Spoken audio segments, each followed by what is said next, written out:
Ok, buenas noches a todos, bienvenidos a la charla del día de hoy. Voy a centrarme específicamente en el rol de la ecografía y su correlación clínica en una patología tan importante como es el síndrome de ovario poliquístico. Ya me recetaron, no sé si por el Hospital Militar y por parte de la Corporación de la Clínica San Felipe y San Miguel. Debo precisar que el día de hoy me encuentro como speaker de Grunenthal, por lo cual percibo honorarios por esta conferencia. La calificación de un ovario, en general, cuando alguien hace una ecografía, o sea en consultorio, o específicamente en un centro diagnóstico, cuando uno califica un ovario como poliquístico, ya implica una serie de consecuencias clínicas y terapéuticas para la paciente, así que tenemos que estar un poquito bien atinados en el tema de la definición de la patología y cómo vamos a hacer el informe y estar hasta cierto punto un poco actualizado en los últimos consensos que pueden darse, que nos permitan hacer una correlación adecuada para beneficiar a la paciente de la mejor evidencia posible cuando vamos a evaluarla. Solamente es importante precisar un poquito el contexto. La enfermedad de la primera precisión ya tiene casi como 200 años, si no es más.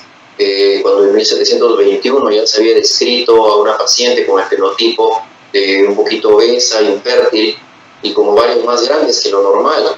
Es cierto que el año 1935 se define mejor como ovario poliquístico y son más conocidos los escritos de Stein-Leventhal. Y ya en 1950, ya de los últimos años del siglo anterior, ya se comienza a hablar del síndrome de ovario poliquístico. Y es así donde ya empieza a tratarse un poco toda la patología. En el primer contexto, los primeros módulos hablan mucho de lo que es la implicancia endocrinológica de la patología. Ahora vamos a tratar de darle un contexto en el día a día y presentar algunos resultados de publicaciones, de resultados de trabajos nuestros y también de su correlación en el día a día, que es lo que hacemos en consultorio, cuando estamos lidiando cada día con esta patología. ¿Por qué es importante? Porque la prevalencia es bastante alta en realidad. Ahora vamos a definir los criterios diagnósticos y dependiendo del criterio que usamos, varía mucho la prevalencia, pero hay puntos de corte hasta de 21% de prevalencia. Y si hablamos lo correlacionamos al campo de la fertilidad, un 75% de estos pacientes van a sufrir de anovulación, lo que le va a convertir en la causa más común de infertilidad anovulatoria. Así que es bastante importante, es bastante alta la prevalencia. Todo se define en tratar de precisar bien cuál es el fenotipo de la enfermedad. Por mucho tiempo hemos estado hablando en general como síndrome de ovario poliquístico y ese probablemente haya sido el mayor problema que hemos tenido en los últimos años y por lo cual los congresos mundiales, tanto del lado de endocrinología, de ginecología reproductiva, ginecología endocrinológica, han trabajado para tratar de diferenciar los fenotipos de la enfermedad. Es diferente cada uno de ellos, por tanto, lo que le vamos a decir a las pacientes de lo que puede pasar, las consecuencias o el cuadro clínico que puede tener, inclusive para temas de tratamiento, va a ser diferente. Entonces, es bueno que estemos un poquito empezando a conocer los fenotipos. Es vital definir entonces el fenotipo. Fenotipo A, probablemente el más frecuente en la mayoría de grupos, es el típico que presenta una ecografía positiva, que nosotros la detectamos fácilmente, que además presenta cuadro anovulatorio y hiperandrogenismo. El fenotipo B es el que no encontramos nada en la ecografía, ¿no? Pero sí tiene cuadro clínico, nos envían de dermatología o tiene androgenemia o de repente ya han salido sus resultados positivos en el panel que vamos a comentar también después, pero en ecografía no encontramos nada, entonces es también un fenotipo B y hay que diferenciarlo porque a veces se envía una prueba de ecografía y la paciente dice que ya me descartaron porque mi ecografía me salió normal y no es que haya sido descartado, sencillamente que en ecografía no se detectó el fenotipo ecográfico, pero por supuesto que puede ser un fenotipo diferente con ecografía normal. Entonces no es que se haya descartado y no es que no tengas síndrome de ovario poliquístico, hay que nosotros primero tener claro ello para poder orientar adecuadamente a nuestras pacientes. El fenotipo C es el típico fenotipo, llaman fenotipo ovulatorio, que sí presenta ovulación.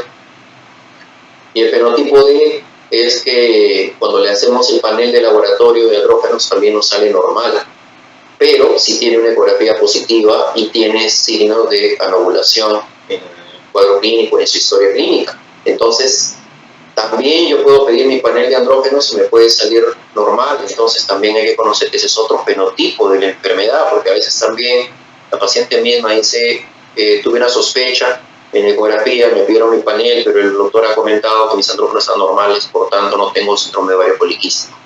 Entonces, tenemos que primero cambiar los tabús de lo que nosotros mismos conocemos de la enfermedad. Tenemos que conocer cada uno de los fenotipos para saber nuestra paciente que tenemos al frente en el consultorio en cuál de los fenotipos está. Ahora, se ha desarrollado mucho por la importancia de la prevalencia de la enfermedad, que ahora hay aplicaciones que ayudan a las pacientes, a los médicos, a tratar de conocer un poquito mejor la enfermedad, diferenciar un poquito los fenotipos. Esta es, por ejemplo, una aplicación muy conocida en Europa y que fue desarrollada por la Universidad de Australia, llamada SpaceOx, en la que se desarrolla una serie de islas que pueden descargarlo y ahí pueden ir conociendo un poquito el esfuerzo que hacen muchos centros, muchas universidades, tratar de avanzar un poco más en este problema. ¿Cuál es la realidad en este momento? La realidad es que nosotros mismos conocemos poco de los fenotipos y por tanto muchas veces encontramos pacientes que están siendo tratadas de forma precisamente no exacta para la patología que tienen. ¿Cómo así? Tenemos pacientes que podemos tener un fenotipo de un poco obesa, le hacemos la ecografía y le encontramos efectivamente una sensación de tener un ovario con características poliquísticas en la ecografía y las encontramos a muchas de ellas recibiendo anticonceptivos por años, pero sin embargo cuando revisamos su panel no han tenido androgenemia, no tenían androgenemia y el verdadero problema que tenían era la insulinemia y obviamente también tenían oligonovulación, pero fundamentalmente por insulinemia y no por androgenemia. Entonces a veces están recibiendo un tratamiento que no era el adecuado para el fenotipo que teníamos al frente.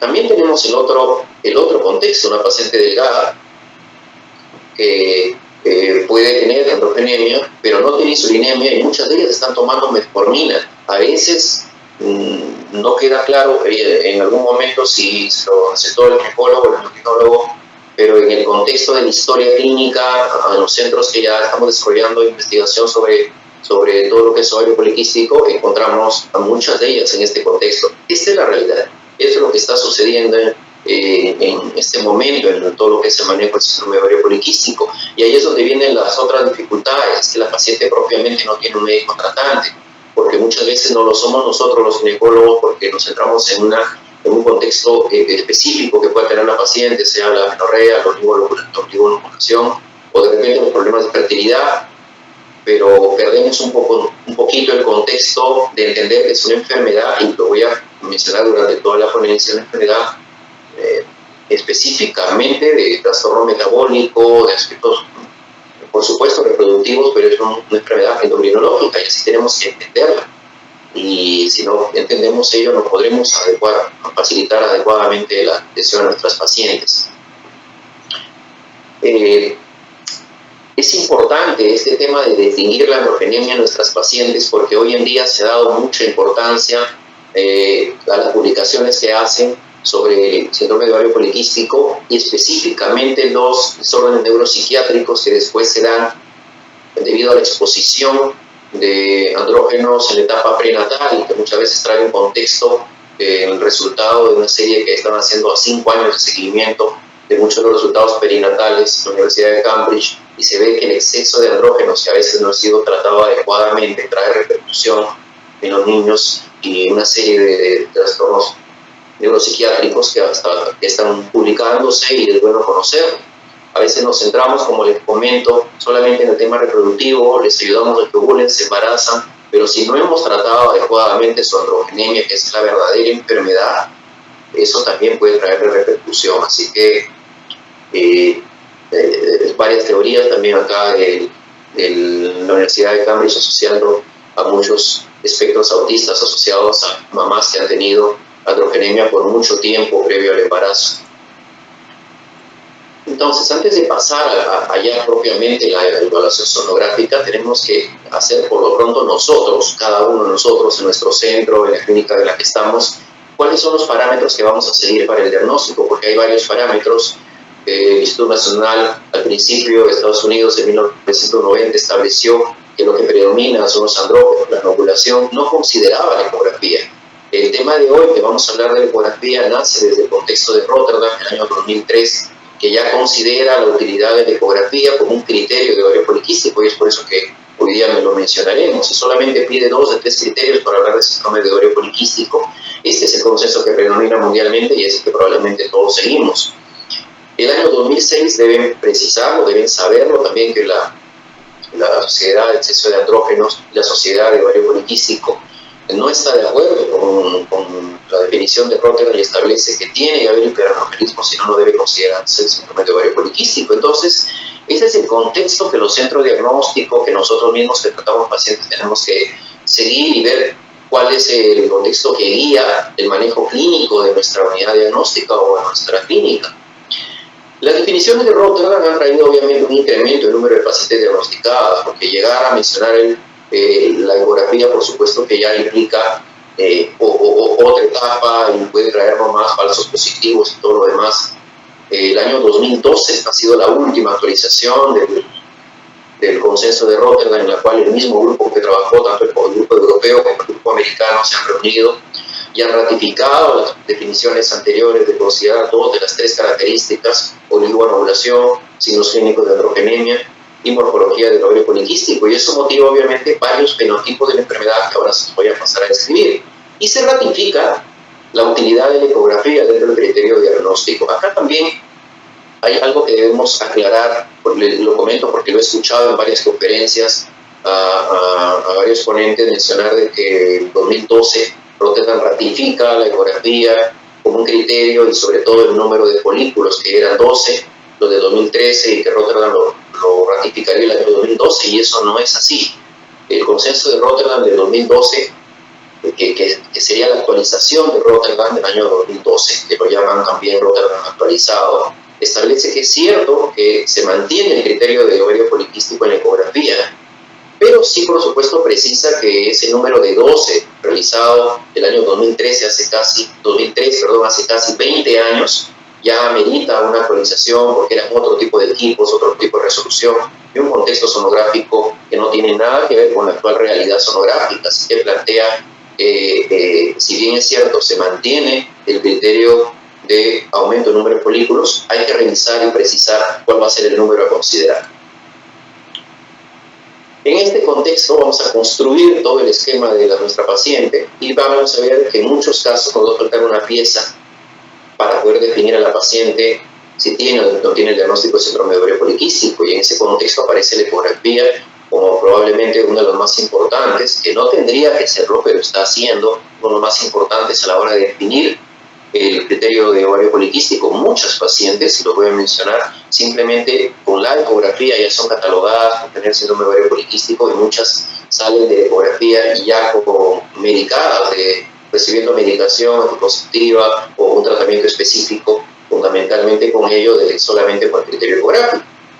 Entonces, estos son los escenarios que rigen ahorita el manejo en los consultorios, en las clínicas, ¿no? Esta es la metodología actual. El escenario 1 es cuando el doctor percibe que durante la evaluación sonográfica se da cuenta el doctor que hay muchos folículos y le da la impresión que es un ovario raro, que podría ser poliquístico, pero le pregunta a la paciente si tiene ciclos regulares y la paciente le dice que sí, que no tiene problema. Entonces el doctor informa que no es un ovario poliquístico. ¿Por qué? Porque se guía por la clínica y lo reporta como normal o a veces como multifolicular, pero no como poliquístico. Ese es un primer escenario que sería erróneo desde el punto de vista de recordarles que hay diversos fenotipos y usted puede tener un fenotipo de reglas normales, pero se está perdiendo la posibilidad de saber si la paciente tiene o no androgenemia si usted no alerta al médico tratante, o si usted mismo es el que está haciendo la ecografía, si deja de hacer el panel de andrógenos para la paciente. El escenario número 2 es que le hago la ecografía y veo que sí tiene más de 12 folículos, como todos sabemos que Rotterdam nos establece, y le pongo que ya es un ovario poliquístico. Entonces ya lo catalogo como ovario poliquístico. Es un escenario muy frecuente y que ahora está sucediendo mucho, y ahora vamos a revisar el criterio de 12 folículos. El escenario 3 es que sí tiene más de 12 folículos, los cuento, y tiene 16, 18, 19, pero veo que la paciente es delgada, no es obesa. Un poquito en el escenario 1, le pregunto si tiene alteraciones de regla, me dice que no, entonces le pongo que no es un ovario poliquístico y le pongo que es un ovario normal. Y como le menciono, también sería erróneo porque estoy dejando de considerar fenotipos que deberían ser considerados. El escenario 4 es que sí veo que tiene bastantes folículos, es más de 20, como es la tendencia mundial en este momento, como voy a precisarlo en el transcurso de la exposición, y le pongo que es un ovario poliquístico porque veo bastantes folículos, inclusive más de 12 convencional. Un quinto escenario, que es el que, en todo caso, el que más me gusta de todos estos escenarios, porque creo que todos en algún momento hemos hecho o hacemos alguno de estos escenarios. El escenario 5 es que, si bien es cierto, no veo que tenga más de 20 folículos, puede tener 15, 16, 17, pero veo que casi son todos del mismo tamaño. Ya me parece raro porque no hay un desarrollo folicular adecuado.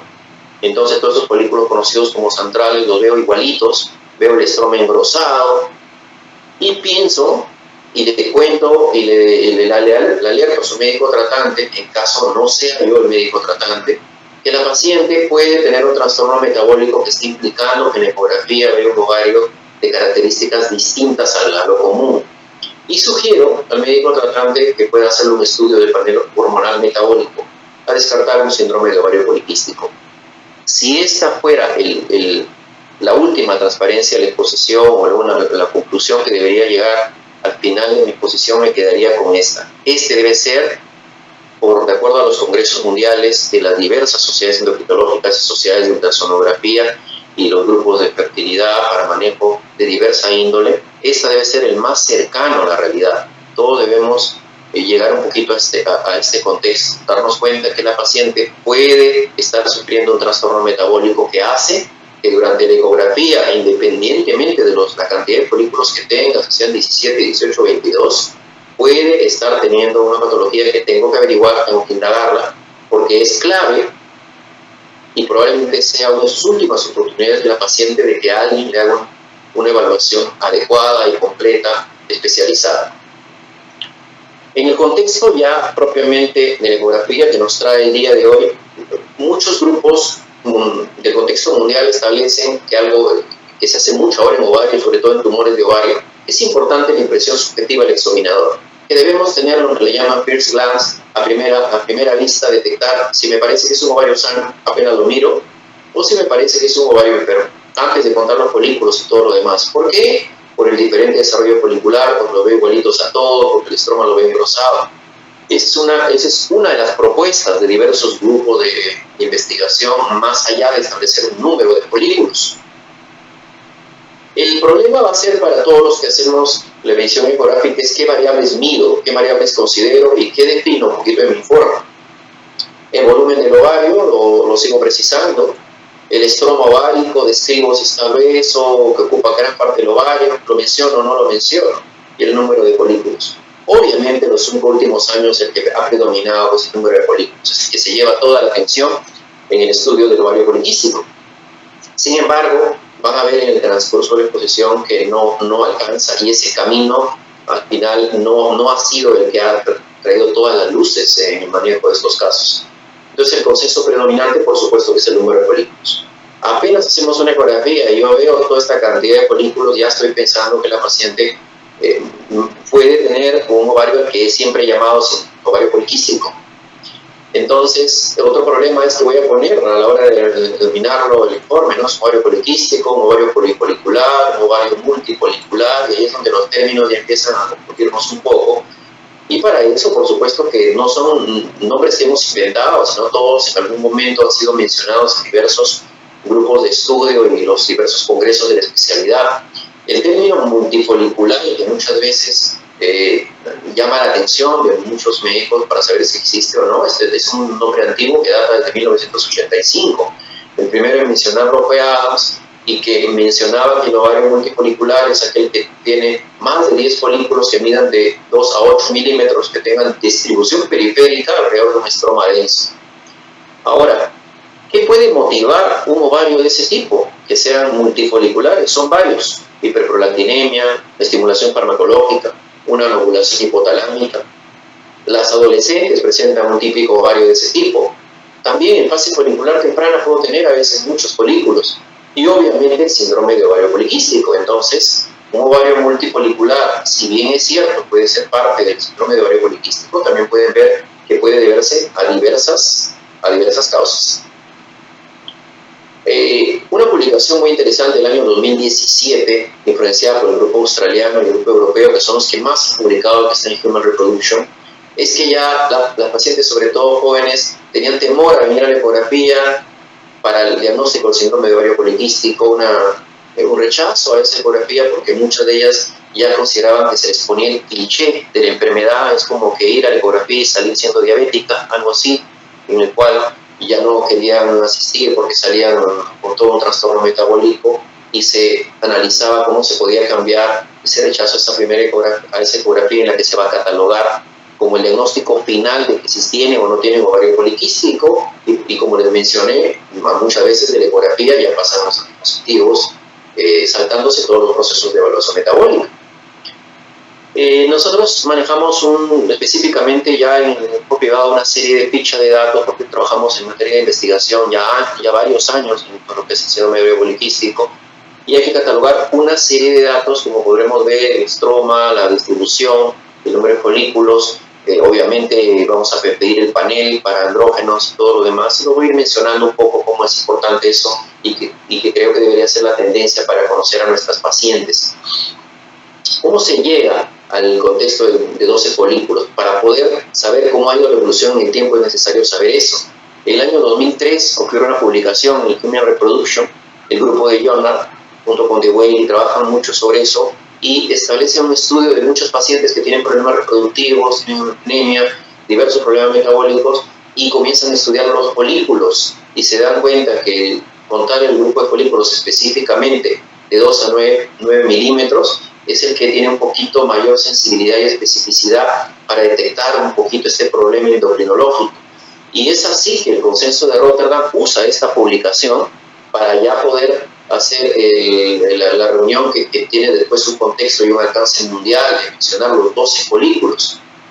Después han habido muchas publicaciones, en el año 2014, también en Human Reproduction, que hablan de la significancia del ovario poliquístico, y el Task Force que se publica sobre esto habla que debería haber, se revisa primero una secuencia de folículos, cómo ha ido cambiando esto en los años, para que todos comprendan cómo los diversos grupos de investigación han ido modificando, y que tenemos que ser muy observadores en el número de folículos. Del año 2003 ha habido varias publicaciones que van cambiando el número de folículos. En el año 2005 el mismo grupo de Ronald arriba de 12. Chen ya habla de que podrían ser 10 folículos, mencionan también el volumen ovárico. Después hay más publicaciones, el año 2011, que llevan a 19 folículos, que debe ser el número considerado para poder tener una mejor sensibilidad y especificidad para detectar la enfermedad del hiperandrogenismo. Lujan, en el año 2013, habla de 26 folículos. Entonces hay todo un correlato y un cambio en número de folículos. Así que ese es el contexto que hemos tenido que vivir los últimos años. Y ahora les voy a mencionar, terminando un poco, cómo queda en este momento en los principales grupos de investigación el tema del número de folículos. Hay que precisar que el Consenso de Rotterdam establece que es suficiente que uno de los ovarios esté alterado. Así que yo puedo tener un ovario normal, pero el otro ovario alterado, y ya podría catalogarlo como un ovario alterado, y si sigo los criterios de Rotterdam ya podría considerarlo como un ovario con morfología poliquística, y ya podría ser un criterio positivo para diagnosticar la condición. Uno de los conceptos que ha traído también muchas veces confusión es el tema del número de folículos y el tamaño del folículo. Rotterdam establecía que si yo encuentro un folículo de 10 milímetros, más de 10 milímetros, debería esperar un nuevo ciclo y volver a citar a la paciente antes de catalogarla como ovario poliquístico. Hoy por hoy ya no hay consenso para seguir ello, porque todos los grupos volvían a citar, las pacientes dejaban de venir, y se ha visto que no tienen mayor importancia y no vale la pena perder la oportunidad, sobre todo porque recuerden que dentro de los fenotipos yo puedo tener un ovario que puede ser ovulatorio o tener un ciclo ovulatorio cada 4 meses y igual sigue siendo una disfunción ovulatoria, pero claramente se ven los folículos chiquitos, sin mayor desarrollo folicular, un estrógeno engrosado, un ovario que podría ya ser catalogado como positivo para el ovario poliquístico. Muchos entendían que si yo veo un ovario, por más que me parezca poliquístico, si yo tengo un folículo de más de 10, sería ir en contra del principio de que un ovario poliquístico no debe de haber folículos dominantes, y eso no es así, porque hay muchos ovarios, como les menciono, que pueden resultar folículos dominantes ovular, igual la paciente presenta la condición de la enfermedad. La reunión que se va a realizar el próximo mes va a dedicarse específicamente a casos clínicos que vamos a poder revisar bastante más. Solamente acá mencionaré 1 o 2 casos para que tengan una idea un poquito de lo que sucede en el día a día. Acá una paciente de 31 años que acude porque desea embarazo hace 3 años, así que se le va a hacer todo su perfil para poder tratarla con la orientación del apoyo de la fertilidad. No presenta androgenemia clínica, tampoco se le ha demostrado en panel, pero sí presenta ciclos irregulares y durante la evaluación se detecta 15 folículos y también un folículo dominante, como pueden ver acá. Entonces, al pasar ya a mayores técnicas más avanzadas por la resolución de los equipos, se ve que no solo esos 3, 14, 15 folículos que teníamos, en realidad terminan siendo mucho más, hasta 23, 24 folículos. Pero sin embargo, ustedes pueden ver un folículo dominante en este ciclo, que no quita ver que hay un desarrollo normal de los otros folículos, y cuando uno ya empieza a indagar, va a ver que efectivamente la paciente tiene justamente una infertilidad porque hay una disfunción ovulatoria en la gran mayoría de sus ciclos, que es lo que la trae a la consulta. Así que hay que distinguir un poquito, como les menciono, el subtipo de fenotipo que ustedes tienen, que su paciente tiene, y eso nos da más trabajo que sencillamente antes contar 12 folículos en la consulta. Recordemos, Rotterdam, nuevamente, que para que nos establece que 12 o más folículos de 2 a 9 milímetros, esto como el criterio antiguo que ha predominado, y ahora les voy a mencionar qué pasa cuando mantenemos este concepto, o un volumen de ovario de más de 10 centímetros cúbicos. También se decía que esto no aplica para las mujeres que están tomando anticonceptivos, y muchas veces ocurría que se las enviaba a consulta y se les pedía que no usen los anticonceptivos por lo menos 2 o 3 meses para ir a la ecografía. Tampoco eso ya es necesario. Se puede hacer la ecografía inclusive estando con anticonceptivos, pero hay que precisar en el informe que la paciente está usando anticonceptivos. Entonces los criterios ya son diferentes a los clásicos, obviamente sin anticoncepción, pero no se le debe decir a la paciente que deje de tomar los anticonceptivos, porque justamente muchas de ellas, algunas inclusive se han embarazado en ese periodo de prepararse para la ecografía. En ese contexto que les menciono, es difícil ya afrontar la ecografía ante los nuevos conceptos, nuevas definiciones, nuevos folículos. Entonces, ¿qué pongo en el informe? Cada vez un punto más, si pongo poliquístico, si le pongo que es normal, haciéndole una anamnesis, o si le pongo multifolicular o polifolicular, ¿cómo voy a estar más exacto de acuerdo a la evidencia actual? Y en realidad no debemos de olvidar que la ecografía solo intenta hacer una foto de lo que verdaderamente está sucediendo con el ovario de las pacientes, pero no siempre es el criterio clásico que se estableció ya hace más de 80, 90 años, en la que eran ovarios inmensos, más de lo normal, múltiples folículos, un estrógeno incrementado, hipertricosis. Este, por supuesto, que es el signo morfológico convencional del típico ovario poliquístico que hemos sido formados y que se han demostrado en muchos estudios, cuando se han hecho estudios inclusive de revisión anatómica. Sin embargo, los ovarios han migrado en el tiempo y en ecografía ya no se ven los ovarios tan grandes, inclusive el criterio del volumen está en revisión, como se los voy a pasar a mencionar. Muchas escuelas consideran que solamente en los últimos años en realidad lo que se ha hecho es complicar con estos criterios sonográficos, y que todos debemos decir sencillamente, el experto debe decir si es un ovario normal o no es un ovario normal, si es un ovario poliquístico o es un ovario normal, y que ya quien hace la ecografía defina con todos los parámetros que vaya a usar en su experiencia, pero que ya nos dé un informe de ser normal o anormal. Ahí es otro problema. ¿A qué voy a considerar un ovario normal? Probablemente, según la mayoría de consensos, un volumen de 3 a 6 centímetros cúbicos. Más de eso, no tiene que ser más de 10 centímetros cúbicos para ser considerado ya aumentado de volumen. Y la cantidad de folículos centrales. ¿Cuánto voy a considerar para un ovario normal? Voy a considerar hasta 5, 11, 19, ojo, por ovario estoy hablando, por un ovario, no la suma de los dos ovarios, hasta 19, hasta 20, o solo hasta 12. Es que esa es la clave, porque de acuerdo a lo que mi centro, mi instituto considere ovario normal, voy a poder decir que el ovario está aumentado después del parámetro que considere como normal. Entonces ya la cosa no resulta siendo tan simple. Otro problema es quién va a rotular a la paciente, porque la paciente muchas veces, nosotros lo vemos, les pasará también a ustedes, pacientes que vienen tratadas 4 o 5 años, 8 años, pero se les pregunta si ellas si tienen o no el síndrome de ovario poliquístico y le dicen, bueno, doctor, mi ginecólogo me dice que no, pero mi ginecóloga me dice que sí, o al revés.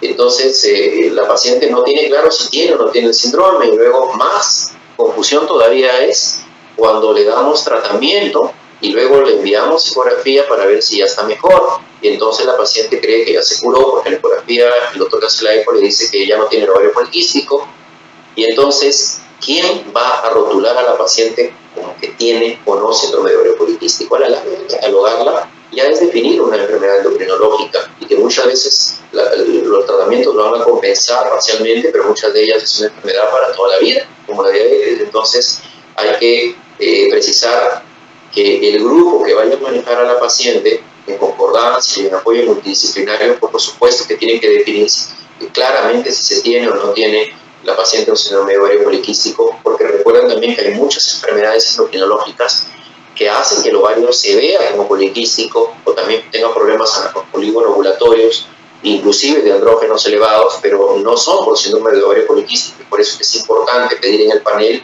las pruebas de descarte, que ya muy bien se han tratado en los capítulos anteriores de revisión sobre el tema.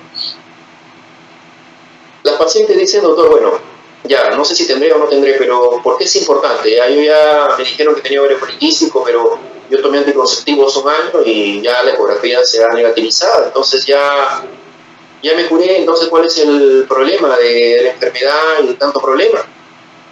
Y luego muchos pacientes están años sin tratamiento, hasta que ya intentan embarazarse y a veces no pueden embarazarse, y ahí vuelven a tener contacto médico, tanto con el médico que hace fertilidad o el ginecólogo con perfil de manejo reproductivo, de manejo endocrinológico. Ahora la ginecología reproductiva tiene mucho campo como subespecialidad, y recién ahí vuelven a entender la enfermedad, y recién ellas deben de saber que si las pacientes no son tratadas, si ellas no son tratadas adecuadamente, si no conocen su enfermedad, puede ser una cosa seria. Si las pacientes no tienen tratamiento, así tengan una vida aparentemente normal, eso puede desencadenar pronto, si ya no acaso ya no ha sucedido, en hipertensión, en diabetes, en apnea del sueño, cáncer de endometrio. En los últimos congresos mundiales de los últimos años se ha publicado mucho sobre el cáncer de endometrio en chicas jóvenes que tienen el diagnóstico un poco oscuro del síndrome de ovario poliquístico, no tratados adecuadamente, de exposición de andrógenos durante mucho tiempo. Dislipidemia, enfermedad cardiovascular. Entonces la pregunta es, ¿quién está enviando a todos estos chequeos a nuestras pacientes? Si no lo hacemos los ginecólogos, si no lo hacemos los doctores que trabajamos en evaluación diagnóstica, si tampoco lo están haciendo los endocrinólogos, a la larga la paciente no termina teniendo médico tratante, y es el gran problema que acompaña la enfermedad en nuestro país y probablemente en gran parte del mundo. Muchas veces en ginecología nos centramos solamente en el síntoma que busca la paciente. Si es amenorrea, le damos tratamiento, y si ya lo soluciona, la paciente desaparece. Y también a los endocrinólogos no les gusta mucho tratar el síndrome de ovario poliquístico. Los digo por la experiencia de estos 7 últimos años investigando sobre ovario poliquístico, y las pacientes a veces van solo a una cita y no se les da una nueva cita, y muchas veces el seguimiento de todas estas enfermedades ya hay que hacerlo ya en ginecología, pero ahondando un poquito en el perfil reproductivo endocrinológico, porque alguien lo tiene que hacer. Hace 4 años hubo un congreso mundial en Austria, y cuando viajábamos en el metro a las conferencias, me llamó mucho la atención encontrar este afiche que lo pego acá, que nunca lo había visto. Obviamente en nuestro país estamos muy lejos de eso, pero había centros de investigación que ponían teléfonos y hacían una propaganda muy fuerte del Estado, en el cual le decían a las pacientes, y esto a raíz de las publicaciones que les he mostrado en la Universidad de Cambridge y muchas publicaciones de Lancet, le decían a la paciente: si usted tiene ovario poliquístico, ¿está usted teniendo problemas de fertilidad? Si lo está teniendo, acuda un poquito a ayuda. Y si no los está teniendo, también debe saber que si tiene expectativas de embarazarse, tendría que tener un tratamiento bien serio de su tema endocrinológico antes de embarazarse, porque está demostrado que embarazarse sin compensación metabólica trae implicancias perinatales y de complicaciones obstétricas que están ya publicadas desde hace 5 años, y por eso es que este afiche estaba pegado en todos los metros y en muchos lugares de los congresos, en el cual decía: improve your chance, cambia todo tus expectativas, tu chance. Así que esto no lo habíamos escuchado ni de los ginecólogos ni de los endocrinólogos, un poquito cuando le hablamos al paciente de este problema. Entonces ahí es donde se dan todas las complicaciones que estamos teniendo. Ahora, en los 5 últimos años, hay muchas pacientes que se logran embarazar, pero sus embarazos los pierden. No había data, probablemente hasta fin de año no la va a haber, porque todavía no va a ser publicado mucho de estas cosas que les estoy mencionando a nivel nacional, en la que hay muchas gestaciones no evolutivas asociadas a pacientes con síndrome de ovario poliquístico. Entonces no vamos a utilizar sus desenlaces obstétricos y reproductivos si no las tratamos adecuadamente. Acá está esta publicación que les menciono en Human Reproduction. El grupo europeo trabaja la asociación del ovario poliquístico con resultados obstétricos adversos y neonatales. Una población de 9.1 millones de nacimientos, en la cual se hace la revisión del síndrome de ovario poliquístico, un impacto inmenso que probablemente en nuestro país no lo decimos en los congresos nacionales, tampoco se dice en los congresos de endocrinología. Cuando hay congresos de endocrinología es poco probable que se trate el ovario poliquístico. Como le digo, no es una enfermedad de mucho interés en el campo de la endocrinología y en ginecología. Creo que estamos muy lejos de entender un poquito el contexto general, y yo creo que actividades como estas, por supuesto, que ayudan a que todos un poquito vayamos avanzando en beneficio de nuestras pacientes. Acá les presento los fenotipos que ya los mencioné, que ya conocemos.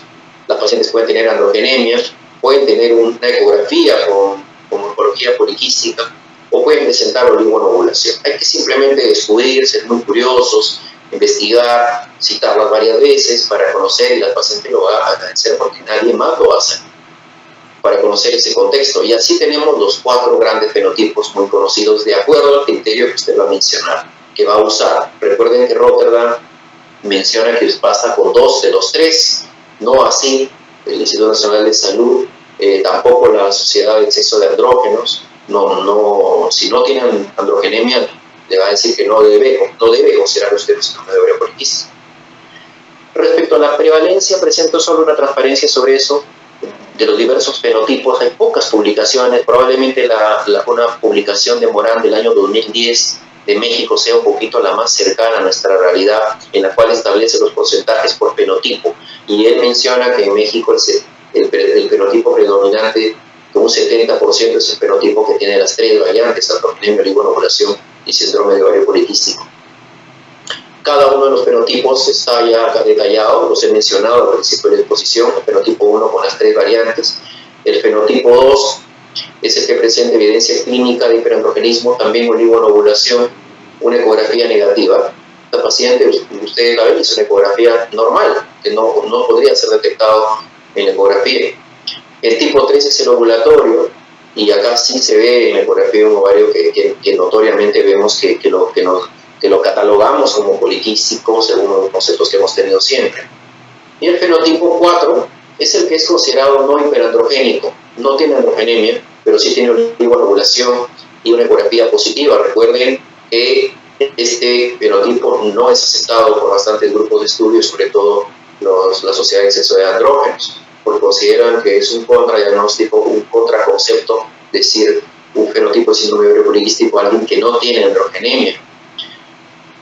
También debemos precisar acá, y esto es importante, porque las pacientes lo refieren y dicen: Cierto, me hicieron una ecografía, me dijeron que podía tener un síndrome de ovario poliquístico. Es más, mi ecografía dice que tengo un ovario poliquístico, pero ya fui al doctor, me pidió mi panel de andrógenos y salió negativo.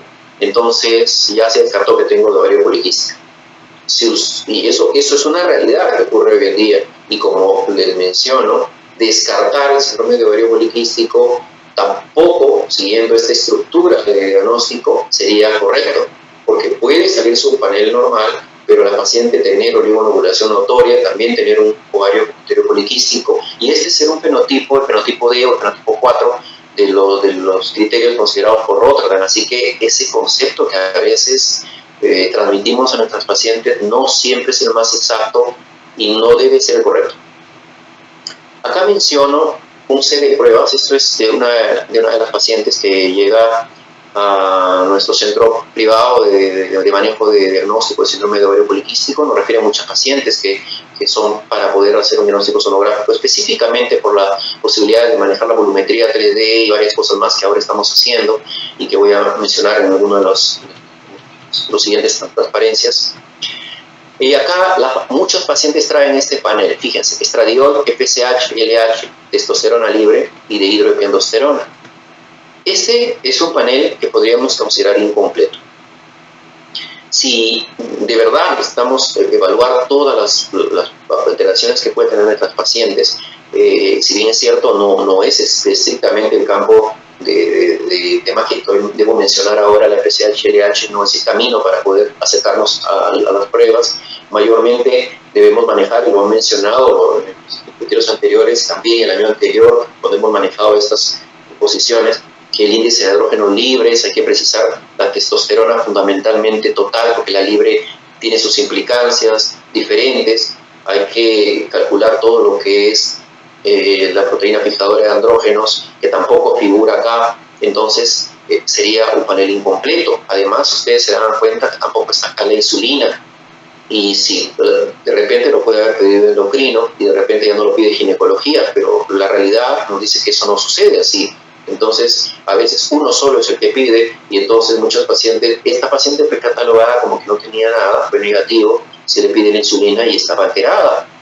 Entonces, a veces la insulinemia ya se da, todavía no se altera porque estamos midiendo solo testosterona libre y ya tenemos un síndrome metabólico, una paciente con criterio positivo, aparte de una ecografía positiva, y tenemos una paciente con el mal nombre de síndrome de ovario poliquístico, que es el nombre que debemos descontinuar, pero sí tenemos delante de nosotros una paciente con un síndrome metabólico, ahora conocido como androgenemia o hiperinsulinemia, o asociado a diversos problemas metabólicos. Así que este panel, aparte de la ecografía, probablemente sean los dos factores que más debemos trabajar todos los médicos que tenemos una atención ginecológica de este tipo en nuestro medio.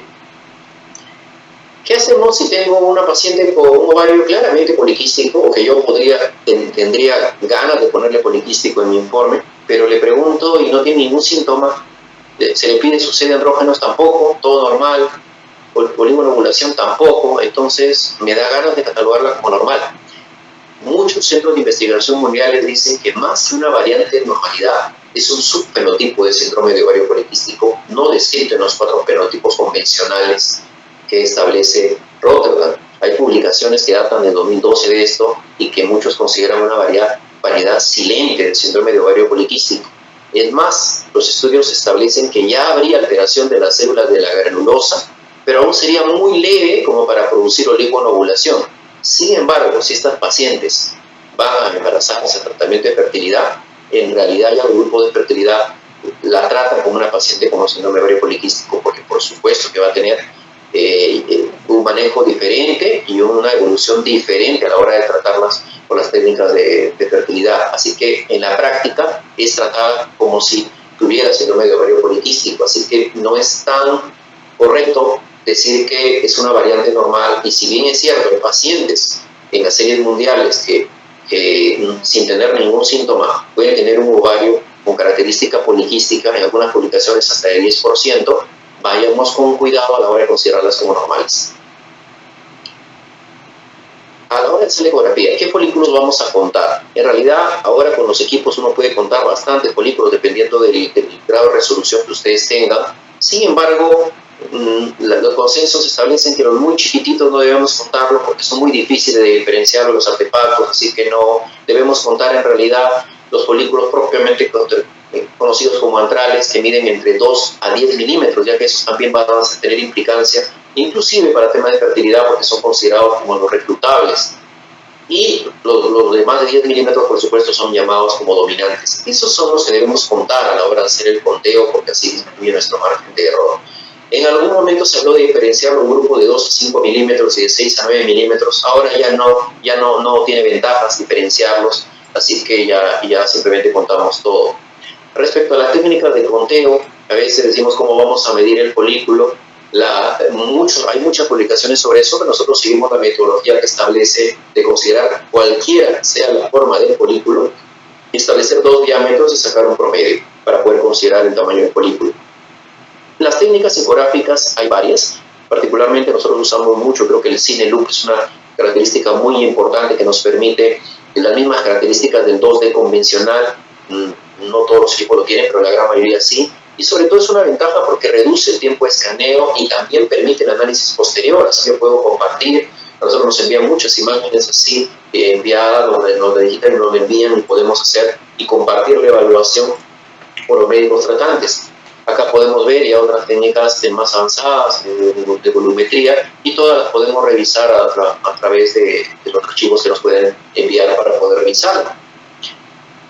Respecto al 3D, debemos precisar que nos da mejor reproducibilidad. A veces con el 2D muchos cuentan los mismos folículos y todo lo demás. La 3D evita eso, pero tiene una gran desventaja que requiere un entrenamiento superior de quien hace la ecografía. Va a permitir usar el modo de render que mejora el contraste, es una gran ventaja.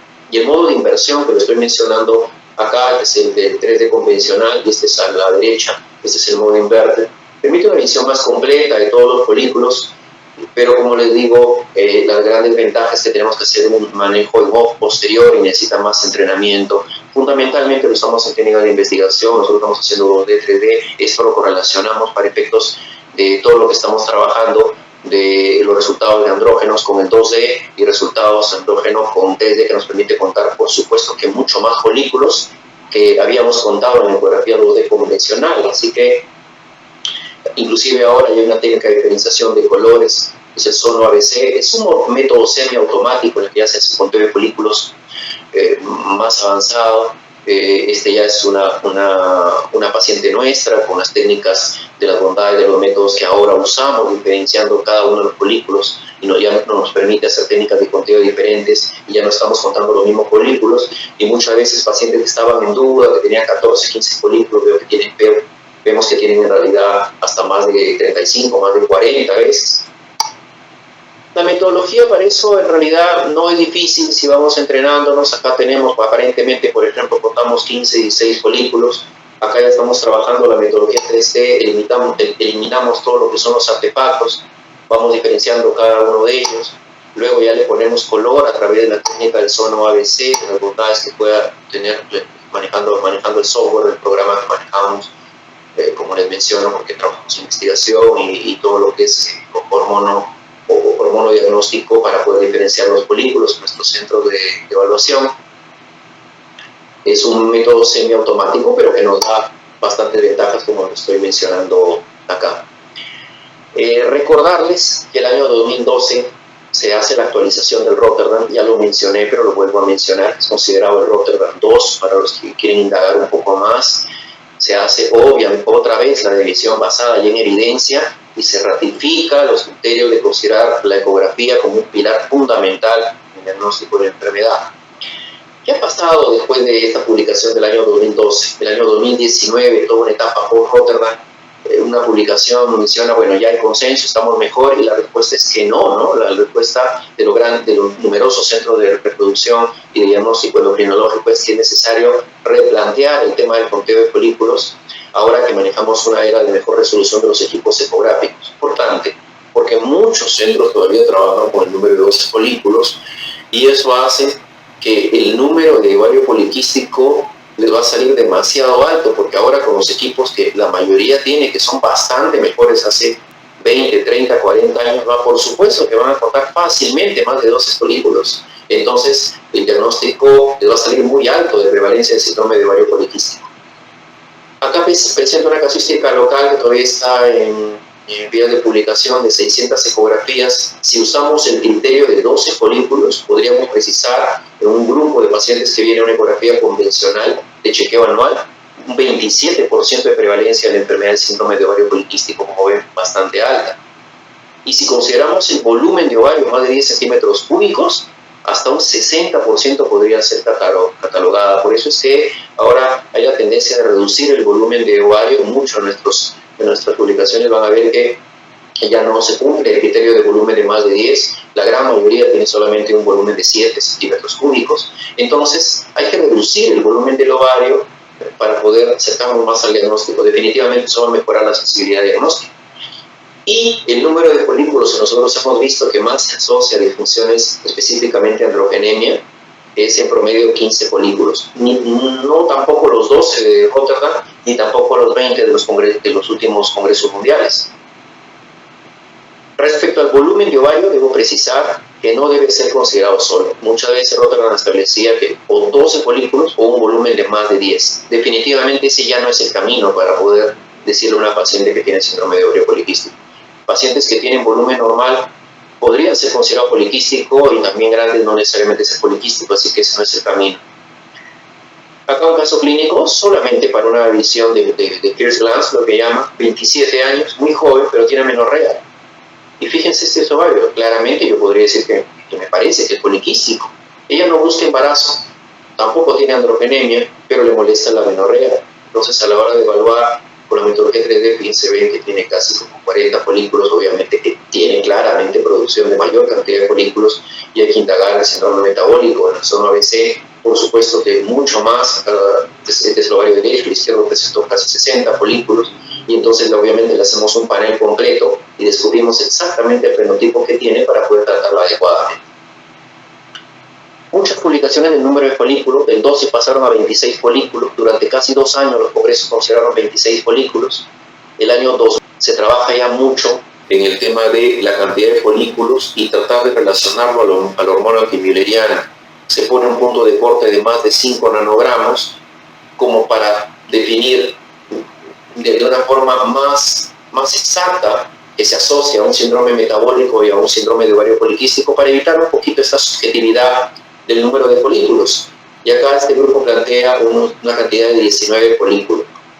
El último Task Force del año 2014 estableció 19 folículos y nos pide por favor que ya no usemos el criterio de 12 folículos que estableció Rotterdam y usa palabras un poquito que las publica dentro de la publicación, que considera que el número de 12 ya es un criterio obsoleto para hablar de un ovario con características poliquísticas.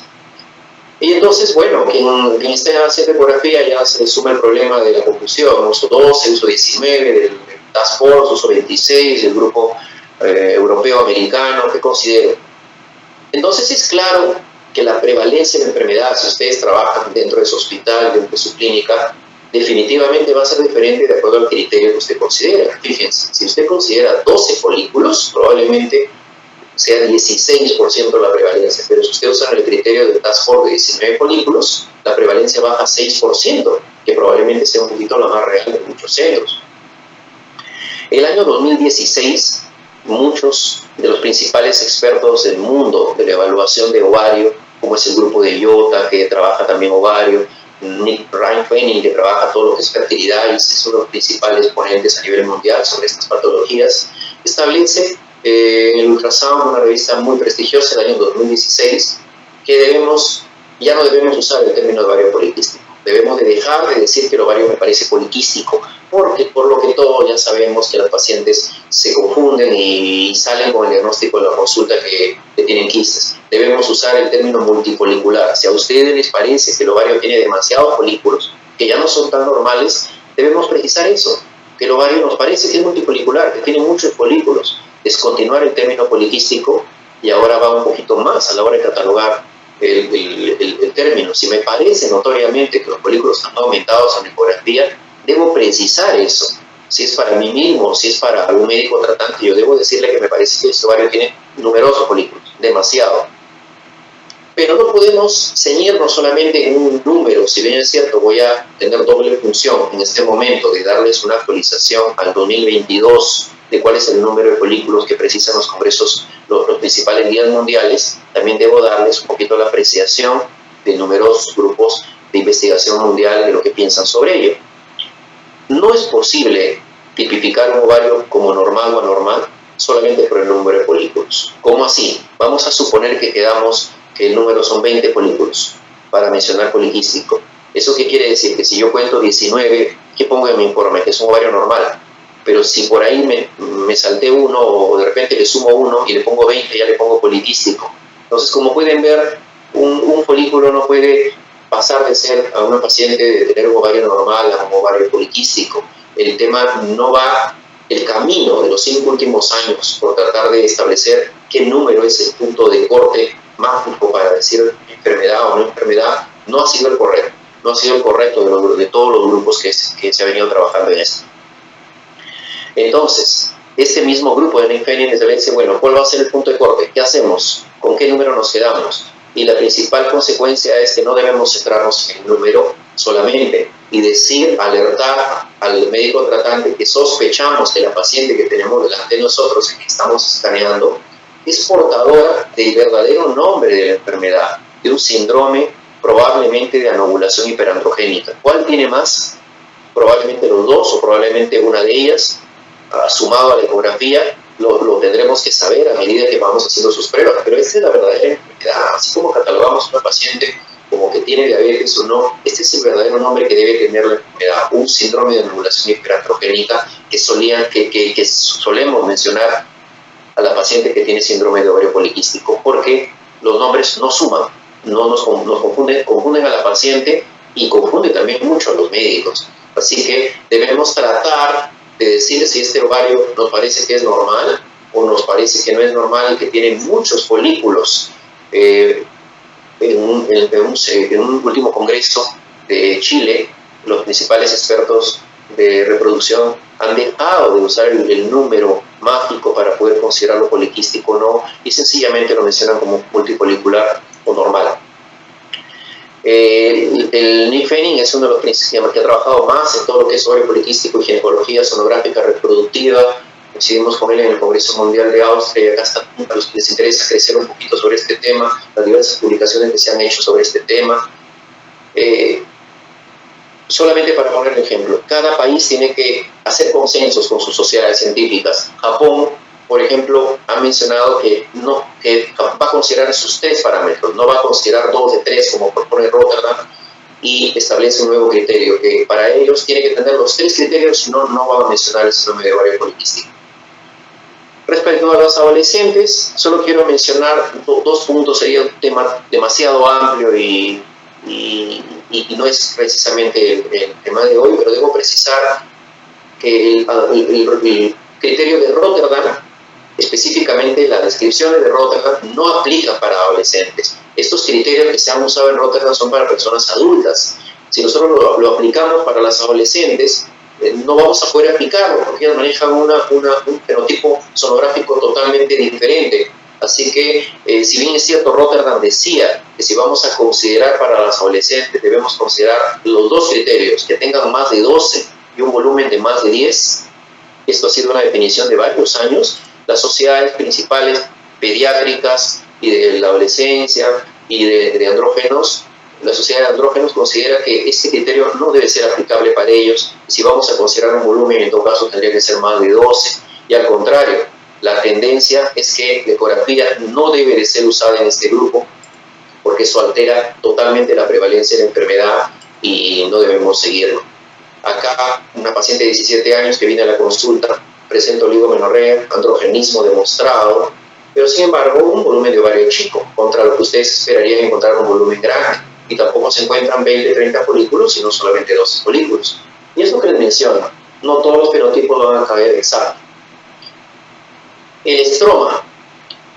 Rotterdam decía que no debemos considerar el estroma. Siempre lo he hablado, me han preguntado muchos congresos, me mencionan, doctor, pero el estroma, Rotterdam dice que no debe ser usado, que no sirve. No es que no sirva, sino que Rotterdam dice que es muy difícil medirlo. Es difícil que todos lo midamos igual, hay que tener experiencia, a la larga no es aplicable, así que como para usarlo como un screening general no lo menciona como ser utilizado dentro del criterio, pero por supuesto que los grupos que ya tienen experiencia, probablemente el estroma ovárico que sea más ecogénico y que ocupe gran parte del ovario, probablemente hoy en día sea el criterio que más pesa para darnos cuenta que la paciente tiene un síndrome metabólico, inclusive más que los folículos.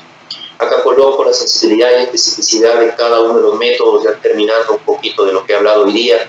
El estroma tiene una sensibilidad del 95% para diagnosticar síndrome de ovario poliquístico. En cambio, el número de folículos en la publicación original son un 75%. Y de acuerdo al número de folículos que establezcamos, vamos a establecer una sensibilidad y especificidad diferente para la detección de la enfermedad. ¿Cuál es la realidad para este año? ¿Cuál es el consenso vigente en cuanto al conteo de folículos al 2022?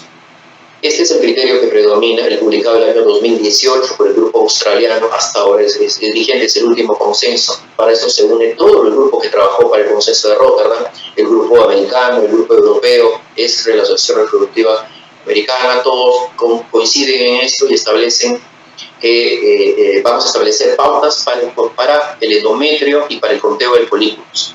¿Cómo así? Para el endometrio. Establece el consenso que el riesgo de cáncer de endometrio se ha demostrado que aumenta en 2 hasta 6 veces de mujeres que tienen alteraciones metabólicas. ¿Cómo así? Estrógenos sin oposición y ciclo anovulatorio. Y lo mencioné desde un principio y que es un factor que nosotros no hemos estado considerando en el manejo de la paciente.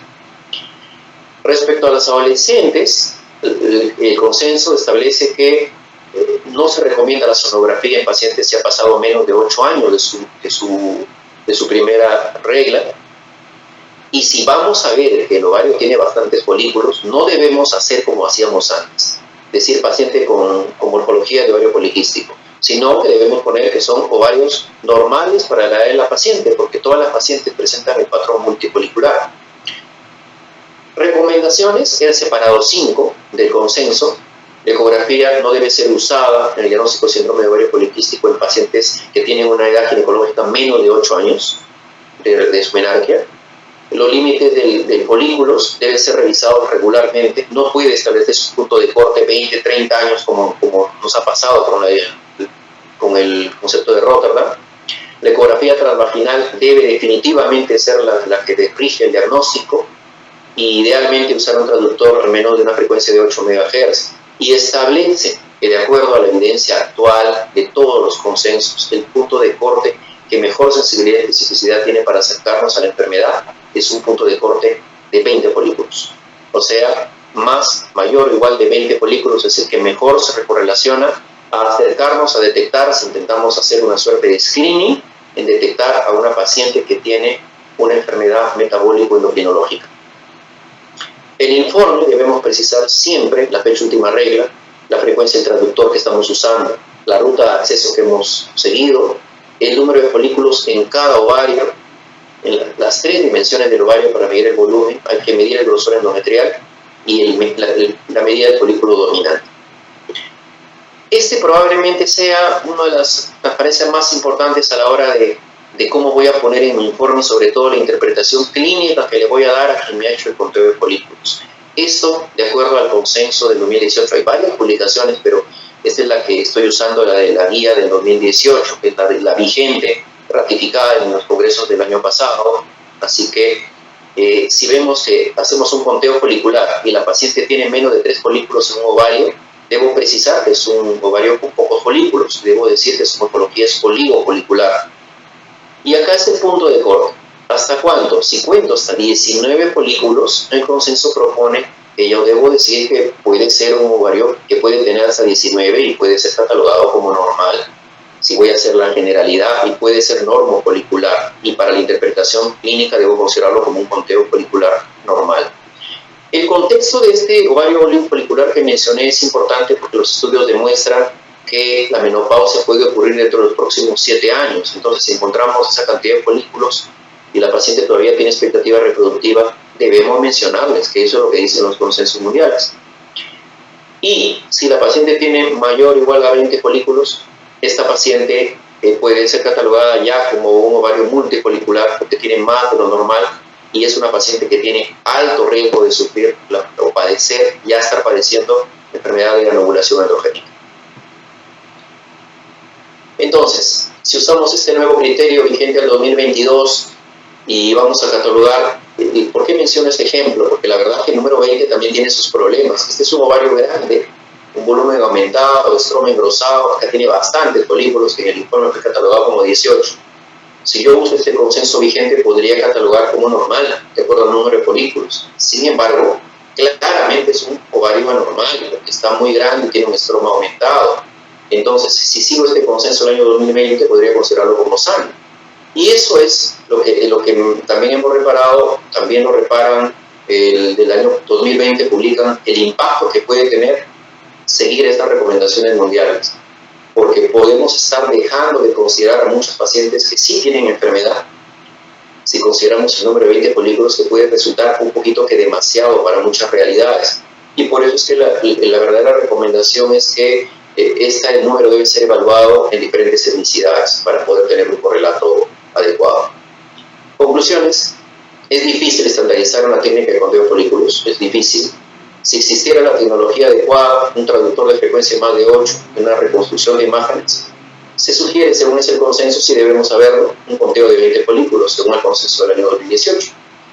El conteo folicular debe realizarse en todo el ovario, eso sí es importante, no en una sola sección, como a veces se nos ha antojado medirlo, es decir, en todo el conteo del ovario.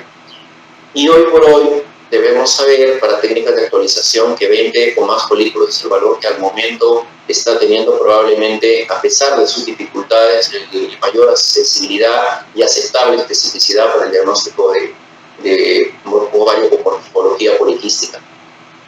El método de elección debe ser siempre la vaginal, la vía abdominal en realidad no debe usarse. Si se va a usar el criterio, por algún motivo no se puede hacer la vía vaginal, si se va a hacer abdominal debe usarse de doble criterio, tanto el volumen como también el número de folículos.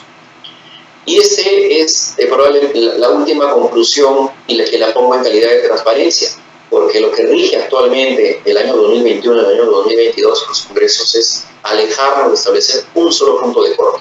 Ya les mencioné que mencionar un solo número de folículos no ha sido el camino adecuado y estamos dejando de hacer diagnóstico adecuado, que es un diagnóstico de una enfermedad endocrinológica. Y ahora lo que se está estableciendo es hacer un score en realidad del ovario, hacer una suma del estroma, de la cantidad de folículos. Yo puedo tener de repente no 20, puedo tener solo 14, pero tengo un estroma muy alterado. Y se comienza a establecer scores. Y eso, esta es una publicación que rige la publicación de toda la tendencia mundial de los congresos del año 2021 y que ahora también en el año 2022 las primeras publicaciones del año establecen eso. Y al final el resumen debe ser eso: alertar a nosotros mismos y al médico tratante con la ecografía si la paciente tiene un alto o bajo riesgo de padecer síndrome de ovario poliquístico, más allá de pensar que va a haber un número mágico para poder diagnosticar la enfermedad. Solo mencionar lo que estamos haciendo en el centro de investigación sobre el ovario poliquístico, sobre todas estas patologías, en esfuerzos de trabajar mejor y conocer la enfermedad. Y estos últimos años creo que hemos avanzado bastante respecto al manejo de esta patología. Y bueno, en los otros últimos congresos mundiales les traigo acá. Y nada, eso es lo que traía el día de hoy. Muchas gracias. Quedo atento a alguna interrogante que pudiera haber en el grupo.